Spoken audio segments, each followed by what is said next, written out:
Bienvenidos, esta es una nueva edición de Informe Diario. Soy Renato Olivera y antes de comenzar con la información vamos rápidamente con nuestros titulares.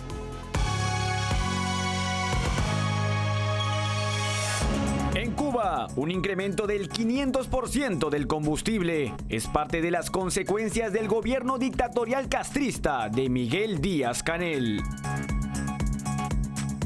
En Estados Unidos, autoridades de Chicago han confirmado la presencia de miembros de la peligrosa banda venezolana del Tren de Aragua en la ciudad. La empresa inmobiliaria de China, Evergrande, en un intento por aliviar su abrumadora deuda, ha anunciado la venta de su participación total en Shantou Henmeng por más de $19 millones. El Reino Unido y Estados Unidos anunciaron sanciones contra 4 altos funcionarios hutíes debido a su participación en ataques contra la navegación comercial en el Mar Rojo. Comenzamos con el desarrollo de la información. La dictadura en Cuba ha decidido incrementar exorbitantemente el costo del combustible, imponiendo una carga insostenible sobre una población ya asfixiada por la escasez y la crisis económica. Este aumento del 500% revela la incompetencia del régimen de Miguel Díaz-Canel para abordar los problemas fundamentales del país. La dictadura cubana ha intensificado su política económica con un aumento drástico en el costo del combustible, provocando una escalada de precios y agravando las dificultades económicas en la isla. Este incremento del 500% en el costo de la gasolina y otros combustibles se presenta como una supuesta medida para reducir el déficit fiscal, pero es parte de las consecuencias del gobierno dictatorial castrista de Miguel Díaz-Canel. La población cubana, que ya enfrenta condiciones económicas precarias y escasez de productos básicos, se verá aún más afectada por esta medida, ya que los precios de los bienes y servicios esenciales están vinculados al costo de transporte. Además, la estrategia de subvenciones y control estatal que ha caracterizado al régimen cubano durante décadas demuestra ser insostenible y contraproducente. Este nuevo ajuste económico también destaca la falta de transparencia y participación ciudadana en la toma de decisiones gubernamentales, ya que estas medidas fueron implementadas sin consulta ni consenso del pueblo. La dictadura cubana continúa reprimiendo su población y restringiendo la economía, lo que ha generado un desastre económico en el país. La presencia confirmada del Tren de Aragua, una peligrosa banda criminal venezolana en Chicago, presenta una seria amenaza a la seguridad en Estados Unidos. La infiltración de este grupo criminal transnacional, conocido por su violencia, destaca la necesidad urgente de una cooperación internacional más sólida para abordar el crimen organizado que se extiende más allá de las fronteras. Autoridades de Chicago han confirmado la presencia de miembros de la peligrosa banda venezolana Tren de Aragua en la ciudad. Este grupo criminal transnacional, conocido por propagar rápidamente su terror en toda Sudamérica, ahora ha logrado infiltrarse en Estados Unidos, según reportes de inteligencia. Desde por lo menos octubre del 2023, divisiones de inteligencia de la oficina del sheriff de condado de Cook confirmaron a través de correos electrónicos internos obtenidos por Telemundo Chicago que miembros del Tren de Aragua están operando en Chicago. Gary McCarthy, jefe de la policía de Willow Springs y ex jefe de la policía de Chicago, destaca los crecientes desafíos que representa la expansión de esta banda venezolana en la ciudad. Los oficiales alertaron en los correos electrónicos sobre las fuertes operaciones de tráfico humano de la banda en América Latina y que múltiples agencias han confirmado su presencia dentro de Estados Unidos. La patrulla fronteriza de Estados Unidos confirmó a Telemundo Chicago Investiga que 38 miembros del Tren Aragua fueron arrestados en 6 sectores diferentes de la frontera de Estados Unidos en el año fiscal 2023. Un problema para detectar a los miembros de esta banda es el hermetismo y la poca colaboración de la dictadura venezolana.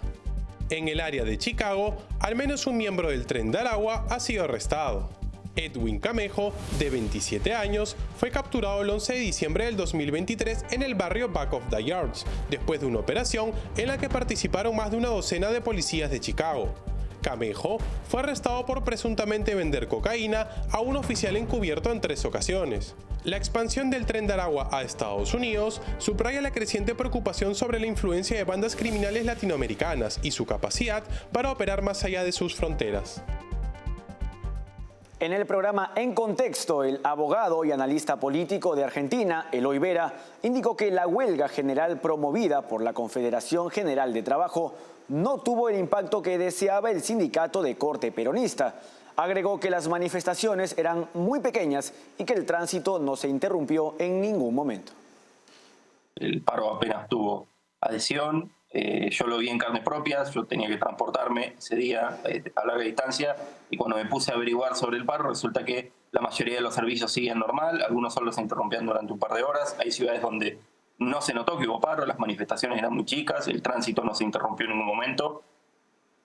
Lo que sí, creo que los sindicatos están tratando de mostrar que por poca fuerza que tengan, aún tienen alguna y que esto es una probada de que esto es lo que pueden hacer cuando todavía no tienen legitimidad social para movilizarse. Si en algún momento la tolerancia contra el gobierno de Javier Milei decrece, ahí podrían llegar a convocar una movilización más grande. Recordemos que los sindicatos en Argentina, por el nivel de informalidad, y como los sindicatos solamente incluyen a un pequeño porcentaje de afiliados dentro del ya pequeño porcentaje que es la economía formal registrada, no incluye tanto a los trabajadores. Hay muy pocas personas que realmente se vean representadas por el sindicalismo. Por el contrario, la gran masa de trabajadores que están en la economía en negro, informal, y que realmente no tienen la opción de parar aunque quisieran. En nuestro bloque El Editorial con Daniel Lacalle se abordarán las proyecciones económicas para los países de América Latina para este 2024. El economista indicó que debido a las políticas implementadas por el socialismo del siglo XXI en países como Chile, Colombia y Brasil, habrá una desaceleración económica.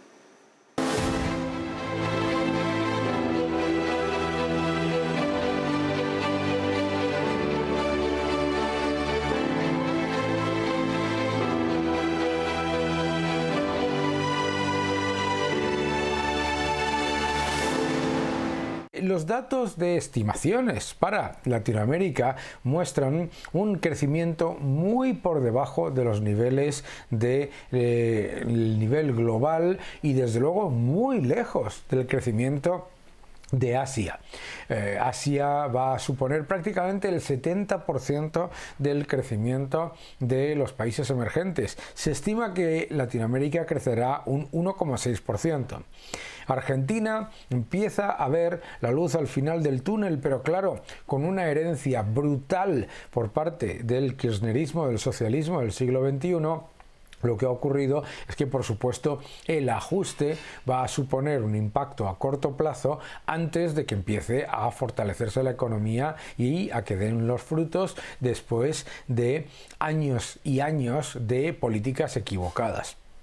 Si miramos a Brasil, empeoramiento de las expectativas, un crecimiento de solo un 1,5% para el año 2024. Volvemos a los mismos problemas, el populismo, el intervencionismo, la ruptura de las oportunidades y la pérdida de potencial es muy evidente. Chile, con unas expectativas de crecimiento que no llegan al 1,6%. También una economía que ha sido literalmente frenada por, de nuevo, un proceso de intervencionismo absolutamente innecesario que encima, como ha ocurrido en Argentina, como ha ocurrido en Brasil y como está ocurriendo en México, etcétera, lo que está ocurriendo es que el socialismo del siglo XXI lo que está haciendo es empeorar las condiciones para los que finge proteger. En Colombia vuelven a bajar las estimaciones de crecimiento al 1,5%. Ya es el peor nivel de crecimiento en años y además con elevada inflación. México, lo mismo, por debajo del 2%. Perú, también reducción de estimaciones de crecimiento al 2%. Ecuador, grandes problemas también con la inseguridad ciudadana, etcétera. ¿Dónde empezamos a ver luz al final del túnel? El Salvador. Se ven elementos positivos en Uruguay. En Argentina también se ve la luz al final del túnel. También es importante empezar a ver la reducción de la inflación. Ojo, que es que se espera una inflación del 26% en el año 2024 en la región, liderada, por supuesto, por Venezuela, la devastación absoluta, socialismo del siglo XXI. Argentina empieza a reducir la inflación, pero claro, antes tiene que mostrar la realidad del agujero monetario que ha heredado Milei del kirchnerismo. Por lo tanto, seguirá con un nivel de inflación elevada que se reducirá a medida que se vaya dolarizando, por supuesto. Brasil, inflación otra vez, 3,8%. Claro, muy inferior, pero importante entender, una inflación que no debería tener siendo un país productor de materias primas y con las ventajas que tiene. Chile, estancamiento con inflación, 3,7% de inflación. Atención a Colombia, no solamente mucho menos crecimiento, sino 6,4% de inflación. Y en México, con expectativas de inflación del 4,2%, Perú del 3%. La realidad de estos datos, que además son estimaciones que seguramente son diplomáticas, es que Colombia ha empeorado significativamente. Esos son datos de esta inflación. Que Chile ha empeorado significativamente con el populismo de izquierdas. También datos de esta inflación. Estancamiento económico con inflación muy por encima de los niveles que debería tener. Argentina, ¿qué contar de lo que ha dejado? De esa herencia destructiva, confiscatoria y esa brutal inflación que ha dejado como herencia el kirchnerismo. No olvidemos, además, inflación a futuro, dejando un agujero en el Banco Central brutal. Venezuela, hablan ahora de un crecimiento del 2% después de destruir un 98% la economía y una inflación que continúa por encima del 800%. La destrucción de la moneda, la destrucción de la economía, el absoluto desequilibrio y el empeoramiento de las condiciones para los mismos ciudadanos a los que fingen proteger. Ese es el problema del populismo de izquierdas. En El Salvador, Uruguay, Costa Rica, vemos algunos elementos de mejora.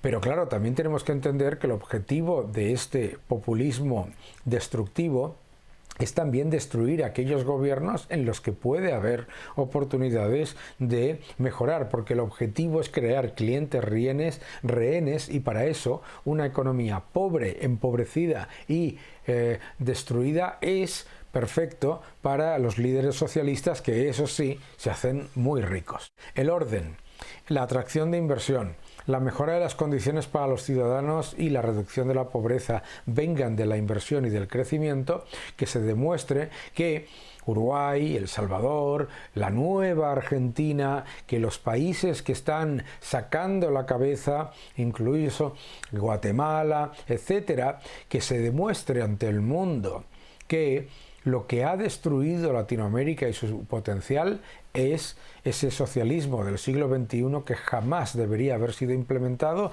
porque es mucho peor que el del siglo XX, porque además de dejar la economía hundida, deja un rastro difícil de solventar en años de cambios.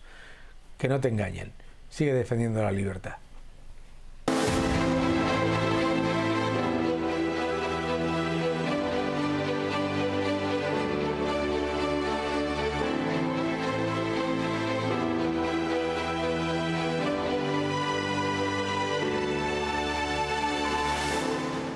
Momento de una pausa en Informe Diario. No se muevan, que regresamos con más información.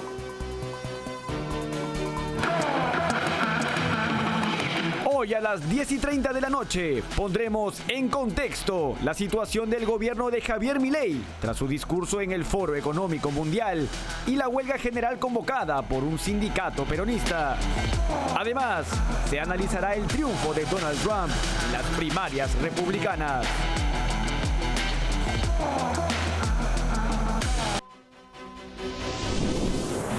Café Sombra de Pino, un café diferente que crece a la sombra de pinos en Villarrica. Ya lo saben, Café Sombra de Pino, un café premium al alcance de todos.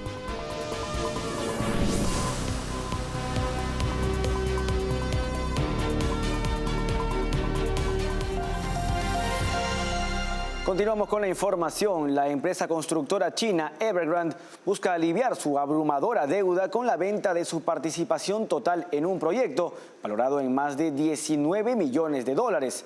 Esta medida evidencia la grave crisis económica que atraviesa China, particularmente en el sector construcción, y se presenta como un intento de Evergrande por mitigar parte de su deuda ante un posible proceso de liquidación. La gigante empresa inmobiliaria de China, Evergrande, en un intento por aliviar su abrumadora deuda, ha anunciado la venta de su participación total en Shantou Hengmen Property Development por más de 19 millones de dólares.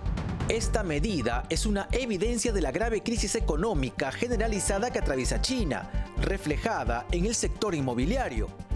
Evergrande, que incumplió con su deuda en el extranjero a finales del 2021, enfrenta un posible proceso de liquidación por parte de su grupo principal de tenedores de bonos en el extranjero, con una audiencia programada para el lunes.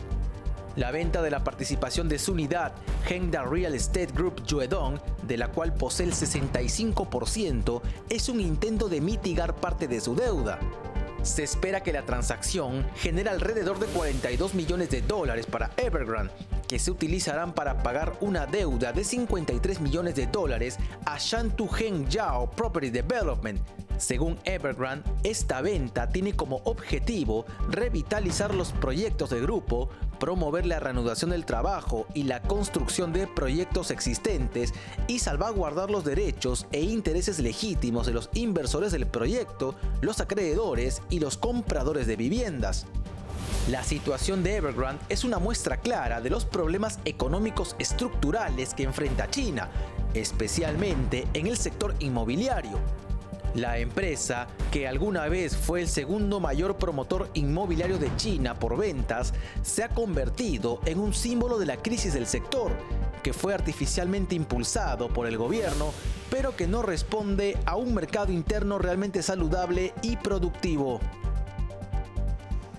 Hong Kong experimenta un significativo retroceso económico. La creciente influencia de China sobre la ciudad, junto con regulaciones y medidas de control sobre empresas clave, ha afectado la confianza de los inversores.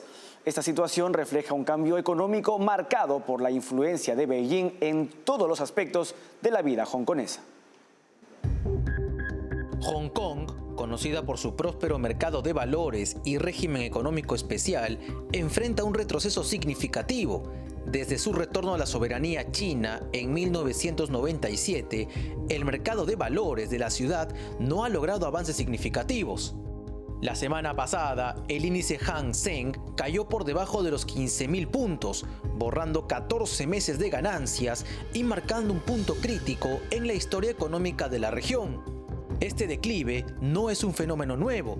El índice Hang Seng ya había caído por debajo de los 15.000 puntos durante la crisis del SARS en el 2003, la crisis financiera global del 2008 y los bloqueos de COVID-19 en el 2022. Sin embargo, la situación actual tiene un matiz diferente, profundamente influenciada por el creciente control de Beijing sobre todos los aspectos de la vida en Hong Kong, incluida la economía.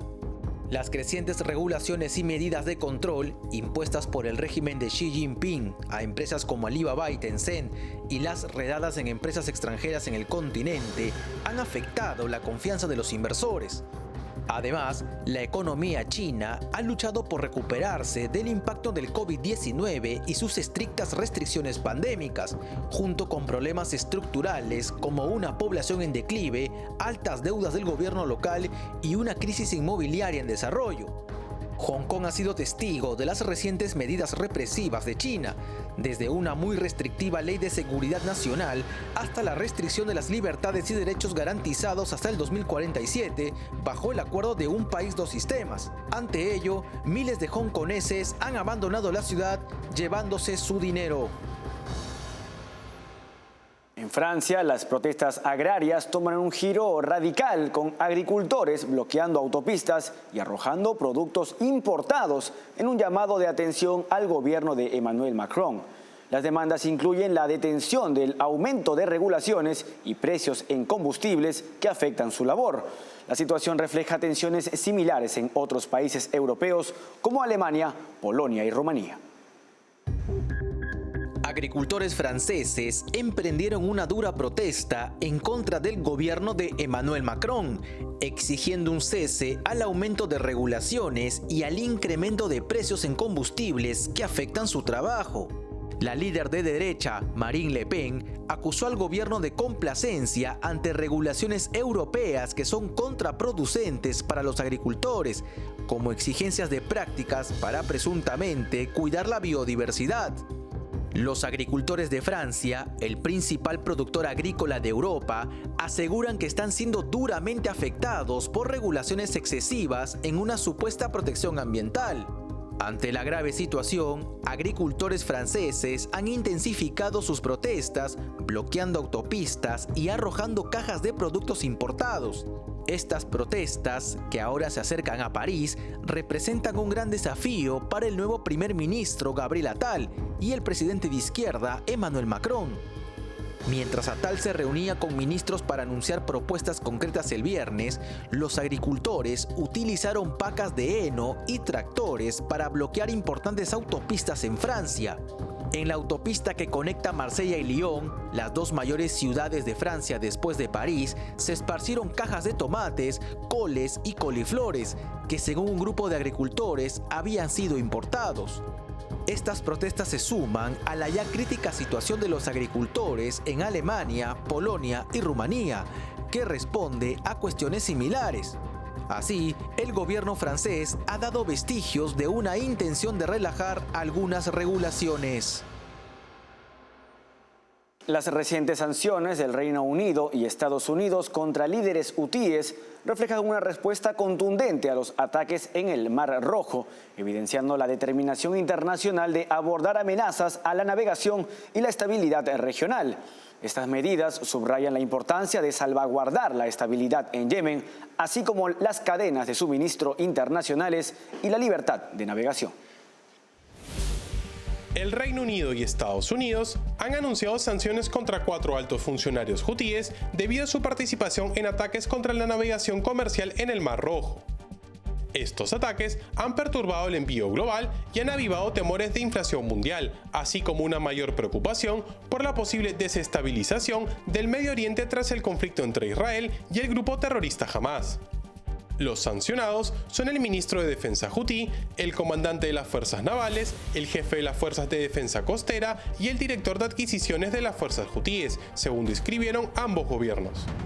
Brian Nelson, subsecretario del Tesoro de Estados Unidos para Terrorismo e Inteligencia Financiera, declaró en un comunicado que los persistentes ataques terroristas de los hutíes contra buques mercantes y sus tripulaciones civiles amenazan con perturbar las cadenas de suministro internacionales y la libertad de navegación, que son críticas para la seguridad, estabilidad y prosperidad global. El Reino Unido afirmó que los 4 hombres estuvieron involucrados en actos que amenazan la paz, la seguridad y la estabilidad de Yemen. Las sanciones de Estados Unidos congelan cualquier activo de los individuos basado en ese país y, en general, prohíben a los estadounidenses tratar con ellos. Estas medidas reflejan el compromiso de ambas naciones en combatir las acciones que desestabilizan la región y amenazan la seguridad marítima internacional. Hasta aquí llegamos con la presente edición de Informe Diario. Con su permiso.